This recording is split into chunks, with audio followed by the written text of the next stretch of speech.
नमस्कार दोस्तों, मैं उम्मीद करता हूँ कि आप सब अच्छे होंगे। यूपीएससी की जर्नी जब स्टार्ट कर लें तो बहुत सारे कह सकते हैं सेगमेंट से गुजरना होता है। एक सेगमेंट होता है करंट अफेयर का, जहाँ पर यूपीएससी के प्रीलिम्स में अगर देखा जाए तो डेफिनेटली 20 से 25 क्वेश्चन डायरेक्टली और बाकी इनडायरेक्टली वे में प्रश्न पूछे जाते हैं।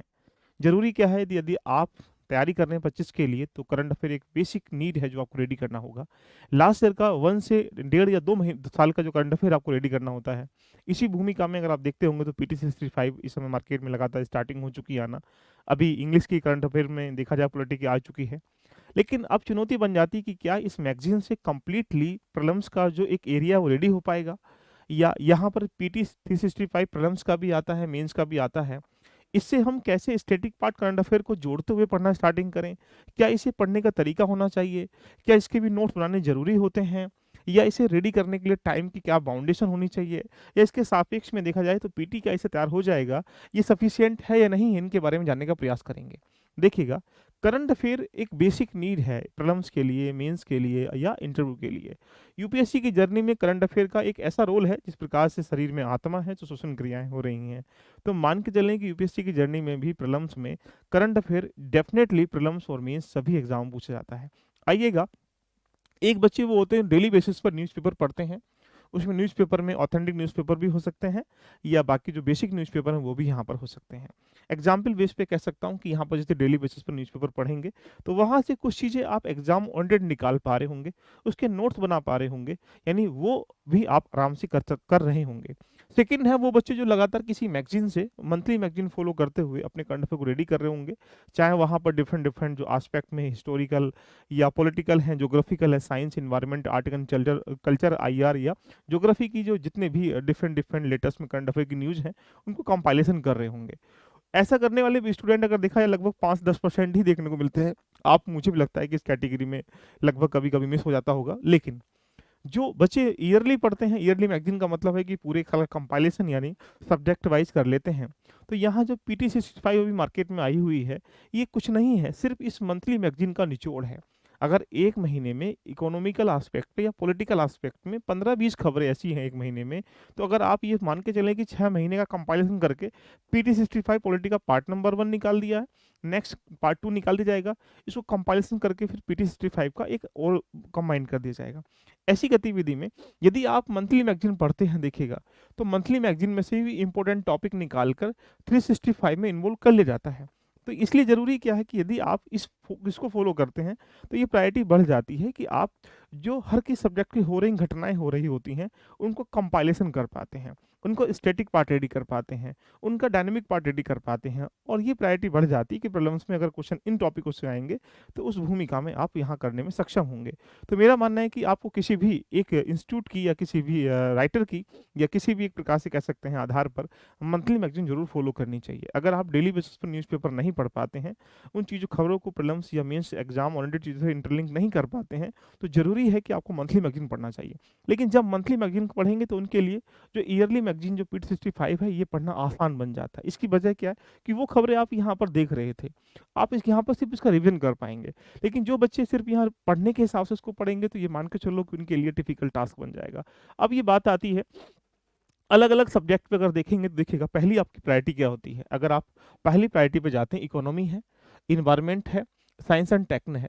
ये ऐसे एरिया हैं अगर आप यूपीएससी प्रीलिम्स की तरफ झाँक कर देखें लास्ट ईयर के ट्रेंड को देखते हुए, लगभग 70-80% हर सेगमेंट से इकोनॉमी हो, साइंस हो, एनवायरनमेंट हो, लेटेस्ट के 1 से डेढ़ साल, 2 साल की घटनाओं का जो लेटेस्ट ट्रेंडिंग टॉपिक है वहाँ से प्रश्न की भूमिका रहती है। तो यानी सबसे पहली नीड क्या है? जो 1 साल में होने वाली इकोनॉमी की घटनाएँ हैं। एक एनवायरमेंटल की घटनाएँ हैं, करंट अफेयर के सापेक्ष में साइंस टेक्नोलॉजी घटनाएँ हैं, लगभग 70 से लेकर 80% अगर वो करंट अफेयर बेस होंगी, तो इससे क्या हो जाएगा कि आपकी प्रायोरिटी ये है कि जो पीटी 65 है, वो इकोनॉमी की, एनवायरनमेंट और साइंस की ज़रूर पढ़नी चाहिए। उसके बाद सेकंड प्रायोरिटी ये है, यहाँ पर जैसे पॉलिटी आईआर का सेकंड प्रायोरिटी में, पॉलिटिकल चीज़ें इतने रिफॉर्म हो रहे हैं, चाहे जुडिशरी में रिफॉर्म हो या किसी अन्य गतिविधि में रिफॉर्म हो या आईआर को लेते हुए कितनी एग्रीमेंट या कितनी अलग गतिविधि की जा रही हैं, किस आधार पर हम लोग आगे क्या सर्वाइव कर पा रहे हैं, किसमें पार्टिसिपेशन कर पा रहे हैं, तो सेकंड प्रायोरिटी में ही पढ़ना चाहिए। तो सबसे पहले क्या है, ये आपको 101% आपको पढ़ना है देखिएगा। आप यहाँ इनको पढ़ें, लेकिन इतना मानक मान के ना पढ़ें कि यार इसको कंप्लीट पढ़ना ही चाहिए। लेकिन जो जैसे सोशल इश्यूज़ है, कल्चर है या स्कीम्स वगैरह हैं, अगर इस गतिविधि में जैसे किसी का ऑप्शनल सोशियोलॉजी है या किसी का ऑप्शन कुछ और है, उस गतिविधि में आप इसको फॉलो कर सकते हैं, लेकिन प्रीलिम्स के लिए रटना, देखना टिपिकल टास्क बन जाता है। मेरा अपना सजेशन ये रहेगा कि इतनी सारी पीटी 65 में जो प्रायोरिटी आपकी सब्जेक्ट की होनी चाहिए, वो पहले इसकी होना चाहिए, सेकंड ये है, थर्ड ये है। अब पॉइंट आता है कि इसको पढ़ें कैसे, इसके लिए भी आपके सामने जैसे अगर आप इस समय पॉलिटी की इकोनॉमी पॉलिटी का एक प्रकार से कह सकते हैं इंग्लिश मीडियम में अभी आई है, हिंदी मीडियम में भी आपको एक प्रकार से कह सकते हैं अभी देखने को मिलेंगी। दोनों लैंग्वेज में अगर हम 65 की तरफ देखें झांक कर, तो आपको पॉलिटी के लगभग 50 आर्टिकल देखने को मिल जाएंगे। इस 50 आर्टिकल का आप एनालाइज करके देखें, तो आप ये ज्ञात कर पाएंगे कि लगभग 50% जो पार्ट होता है, वो यहाँ पर स्टैटिक पार्ट होता है, जो आपने किसी लक्ष्मीकांत में, किसी टीचर के माध्यम से, किसी इंस्टीट्यूट के माध्यम से, किसी नोट्स के माध्यम से पढ़ चुका होता है। उसे रिवीजन करने के फॉर्मेट में पढ़ सकते हैं। लेकिन अगर आप ये सोचें कि यार इस मैगजीन से 50% पार्ट वो भी कवर करना है जो पॉलिटी का आता है, कॉन्स्टिट्यूशन का आता है, तो फिर आपका जो बेसिक नॉलेज थी, जो आपने इकट्ठा करी थी, उसका कोई औचित्य नहीं रह जाता है। तो यहाँ इस 50 आर्टिकल में से 50% टॉपिक ऐसे होते हैं या पॉइंट ऐसे होते हैं जो स्टैटिक पार्ट में इन्वॉल्व होते हैं। रही बात 30% अगर देखेंगे, जो न्यूज़पेपर है देखिएगा, इरिलीवेंट, जिनका कोई अर्थ एक प्रकार से कह सकते हैं एग्जाम से होता है, बट इतना नहीं होता जो कि आप न्यूज़पेपर में बहुत सारी चीज़ें देखने को यहाँ पर मिलते हैं। इसके अलावा जो बचेगा 20% पार्ट, उसी के लिए हम एग्जाम के लिए उन चीज़ों को कवर करना होता है। जैसे आपने देखा होगा, जब आप उसको निकालेंगे तो वहाँ पर कुछ बोल्ड लेटर्स वगैरह होंगे, बोल्ड बोल्ड एक प्रकार से वहाँ लिख रखा होगा। वो चीज़ें स्टार्टिंग के जो पॉइंट होते हैं वो इंपॉर्टेंट होते हैं, बाद में उसकी थ्योरी है या उसका स्टैटिक पार्ट है या उसका जो बैकग्राउंड है या उसकी जो कहानी है, वो उसमें इन्वॉल्व होता है। तो मेरा मानना ये है कि आप करंट अफेयर रेडी कर रहे हैं 365 से, ना कि आप यहाँ पर लक्ष्मीकांत कवर कर रहे हैं, ना कि डी बसु कवर कर रहे हैं। तो मेरा अपना सजेशन ये रहेगा कि यदि 50 पेज की यहाँ पर एक प्रकार से ये है, तो लगभग 10 पेज ही ऐसे होते हैं जहाँ पर करंट अफेयर के बिहाफ से उन चीज़ों को आपको इंटरलिंक करना चाहिए, और उन्हीं पेजों के आपको यहाँ पर नोट्स बनाने चाहिए। अगर आप नोट्स बनाएंगे तो लास्ट में जब एग्जाम होगा, तो आप ये देख पाएंगे कि यार लास्ट में इतनी बड़ी मैगजीन लगातार रिवीजन करना टिपिकल टास्क होता है। फिर उसमें ये डिफाइन कर पाना कि यार ये स्टैटिक पार्ट है, डायनेमिक पार्ट है, अगर अभी से उसको भी आप कंपाइलेशन कर लेंगे तो आपकी चुनौती क्या है। यहाँ पर 50 टॉपिक हैं, एक टॉपिक को उठाओ, उसका स्टैटिक पार्ट आपको पता है, डायनेमिक के जो कीवर्ड हैं उन कीवर्ड को नोट डाउन कर लीजिएगा। ऐसा करने से आप इस 50, 60, 70 पेज की जो यहाँ पर 65 है, P65 है, उसको आप 10 पेज में कंपाइल कर पाएंगे। तो कुल मिला के आप पॉलिटी की जितनी भी करंट अफेयर घटनाएं हो रही होंगी, 10 से 15 पेजों में लास्ट टाइम के लिए आपके काफ़ी रामबाण साबित हो जाएगा। तो इसके लिए हम लोग भी जो मोस्ट इंपोर्टेंट टॉपिक्स हैं डिफरेंट डिफरेंट एरियाज में, लाइक जैसे पॉलिटी है, इकोनॉमी है, साइंस है, इन्वायरमेंट है, उसके लिए हम भी स्टार्टिंग कर रहे हैं, जिसमें PT65 का इन्वॉल्वेशन भी रहेगा।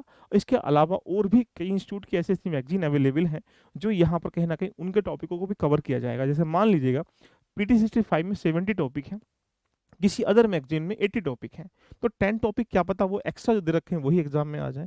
तो ये वो भी अगर आपको मिल जाते हैं, तो ये मान के चलो कि एक सब्जेक्ट पर लगभग 70-80 टॉपिक पर पकड़ बन जाएगी, और वहीं से प्रीलिम्स में जब क्वेश्चन आएंगे तो भूमिका ज़्यादा हो सकती है एग्जाम को क्रैक करने की। तो इसके लिए दोस्तों, आप अगर हमारे साथ जुड़ना चाहते हैं तो यूट्यूब पर हम लोग इसको कराएंगे, बहुत जल्दी इसका इनिशिएटिव हम लोग करने वाले हैं। लिंक नीचे दिया गया टेलीग्राम, उसको जरूर ज्वाइन कर लीजिएगा। बाकी क्लासेस जैसे मिलेंगे हमको बताएंगे, लेकिन मेरा मानना यह है कि एग्जाम क्रैक करने के लिए करंट अफेयर को बिल्कुल इग्नोर मत करिएगा।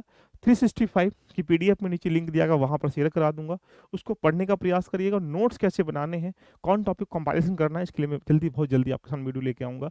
बाकी अगर आप इस बार UPSC का प्रीलिम्स का एग्जाम दे रहे हैं और आपने अभी स्टैटिक पार्ट रेडी नहीं किया है, आप मेंटरशिप चाहते हैं, गाइडेंस चाहते हैं, प्रॉपर प्लानिंग चाहते हैं, स्ट्रेटेजी चाहते हैं, तो आप सबके लिए एक मिनिमम कॉस्ट में UPSC प्रीलिम्स का हम लोग एक बैच लेके आ रहे हैं, आ चुका है, जो चल रहा है, रनिंग वे में है।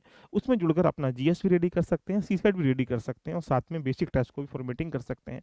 तो देरी किस बात की है, LV लर्निंग एप्लीकेशन पर आप जाइएगा, जैसे ही जाते हैं ऐसा इंटरफेस आपको दिखाई देगा, और उसके बाद आप अपनी जर्नी को यहाँ पर जाकर रेडी कर सकते हैं। तो दोस्तों मिलते हैं आपको नेक्स्ट सेशन में, लेकिन इसके लिए आप फिर ये जो विजन की 365 आती है, इसको जरूर आप फॉलो करें। ये आपके लिए एग्जाम के लिए टॉपिक की समझ को विकसित करने के लिए सफिशिएंट है। जरूरी नहीं यहाँ से टॉपिक आएंगे, जरूरी नहीं यहाँ से प्रश्न आएंगे, बट ये प्रायोरिटी बढ़ जाएगी कि हाँ, अगर यहाँ इन टॉपिकों से प्रश्न आते हैं प्रीलिम्स में, तो उसके मल्टीपल एंगल आप रेडी कर कहीं ना एग्जाम सफल बनाने में सक्षम हो पाएंगे। तो ठीक है, बाकी किसी अन्य दुविधा के लिए दिए गए नंबरों पर आप मैसेज कॉल कर सकते हैं। लव यू लोफी, बाबा है, टेक केयर, खुश रहें, मस्त रहें, आगे बढ़ते रहें और अपने सपने को पूरा करते रहें। जैसा कि ज्ञात है कि नोटिफिकेशन बहुत जल्द आपको 22 जनवरी में मिल जाएगा, और 11 फरवरी तक आप फॉर्म भर पाएंगे। 25 मई को प्रीलिम्स का इस बार एग्जाम है, तो इसलिए छूट न जाए मौका, ये वापस लौट के कभी नहीं आता है ना, इसलिए जल्दी से तैयारी करना स्टार्टिंग करें। ऑल द बेस्ट, खुश रहें, मस्त रहें, व्यस्त रहें, आगे बढ़ते रहें। Bye bye, take care.